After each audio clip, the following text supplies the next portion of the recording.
Hi, I'm Father Joseph Mary, and welcome back to A Simple Word, where we reflect on the gospel for the coming Sunday. A few years ago, the Cornerstone Bank in Waco, Nebraska was robbed, and over $6,000 was stolen. The security cameras captured fuzzy images of a young female thief, and bank employees were able to give the police a pretty good description of the teenage girl and the car she raced off in. As it turns out, the police didn't really need any of the descriptions, because a few hours after the robbery, a video appeared on YouTube called Chick Bank Robber. And this same 19-year-old girl appeared, fanning out the stolen cash in front of the camera and holding up a sign that read, "I just stole a car and robbed a bank." Needless to say, her criminal career came to a brief end when police arrested her the next day. Why would she do something so foolish? Because pride blinds us. In Sunday's Gospel, Luke presents us with the parable of the Pharisee and the tax collector. And notice to whom the parable is addressed. Luke begins, Jesus then addressed this parable to those who were convinced of their own righteousness and despised everyone else. The word translated as despised, it's stronger in Greek, literally to count everyone else as nothing. Luke then introduces us to the two main characters. He writes two people went up to the temple area to pray. One was a Pharisee, the other was a tax collector. It's important to remember that the devout Jew strictly observed 3 times of daily prayer, at 9 a.m., at noon, and at 3 p.m. And the Jews believed that prayer offered in the temple was especially efficacious. Jesus is telling us about 2 men in particular who went to the temple to pray, and they could not be more different. First, there's the Pharisee.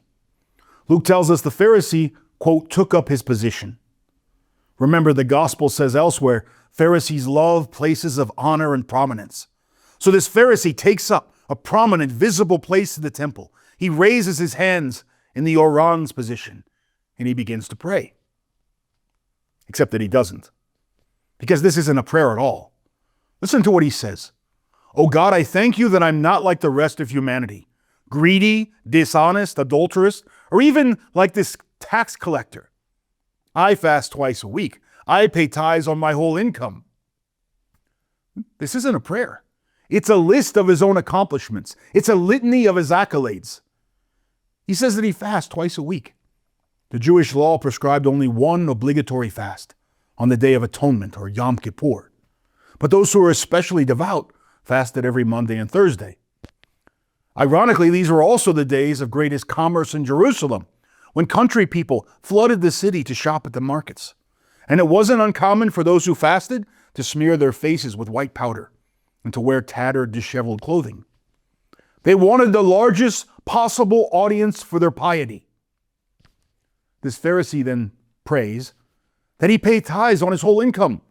Again, the Jewish law says a man must pay the Levitical priest a tithe on all of his produce. But the Pharisees always go further. Remember, they're the farush, the separated elect, the ideal observers of the law. They pay tithes on everything, even on those things for which there was no obligation to tithe. There's something frightening in this Pharisee's prayer. Notice that the Greek says he spoke this prayer towards himself. He's not talking to God. He's standing in front of the whole assembly, arms raised, telling himself and everybody else how wonderful and righteous he is. It's almost comical. Except that it's not. It's not funny at all. Because look at what pride has done to him. He's so self-assured and so self-righteous. He's so blind. He's not there to glorify God. He's there to glorify himself. But he does this only by trampling on everyone else, on those who count as nothing, like this miserable tax collector. As we read these words, we may marvel that anyone could be so blind. But before we condemn too harshly, we have to examine our own hearts. We who say we're disciples of Jesus Christ, faithful Catholics. Who do we look down on? Who do we judge? Who do we raise ourselves above? People with hair dyed red and body piercings, gamblers and junkies, pregnant teenagers, lapsed Catholics, those who only attend on Easter and Christmas? On whose broken backs have we climbed to enshrine our own piety. We're often not too different than the Pharisee, just less theatrical. Luke then presents us with a man whose situation couldn't be a more extreme contrast, a tax collector.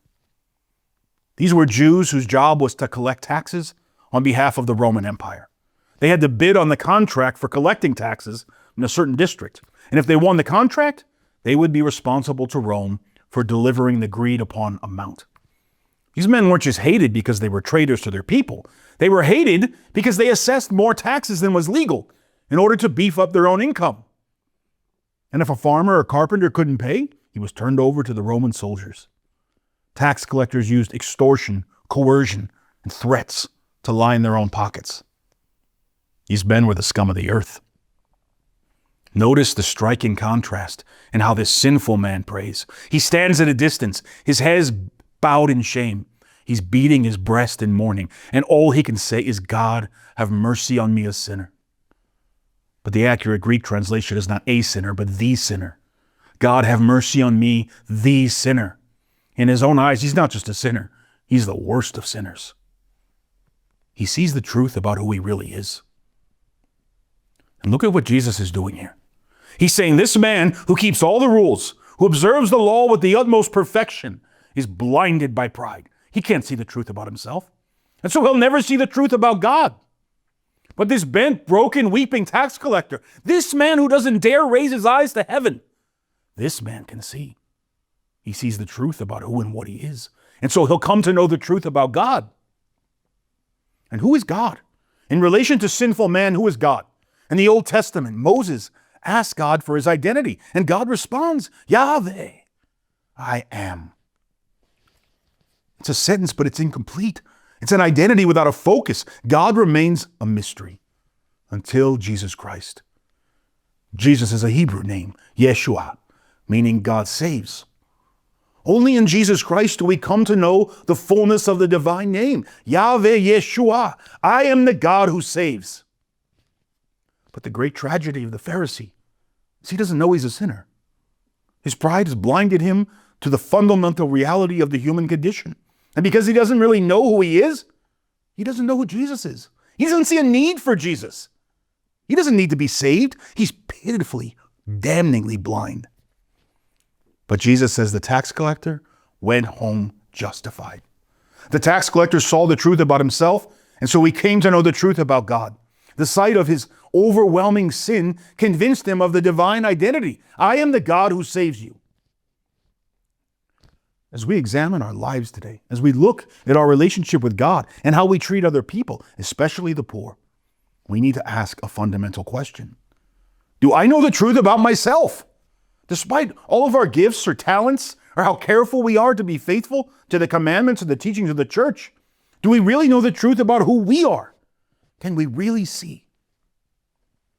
In Jerusalem, in the Church of the Holy Sepulchre, is the tomb in which Jesus Christ was buried and resurrected. If a pilgrim wants to enter this tomb to pray, there's only one way to get through: on your knees. I'm Father Joseph Mary, and thanks for listening to A Simple Word. If you found this reflection helpful, please be sure to like, share, and subscribe, and we'll see you next time.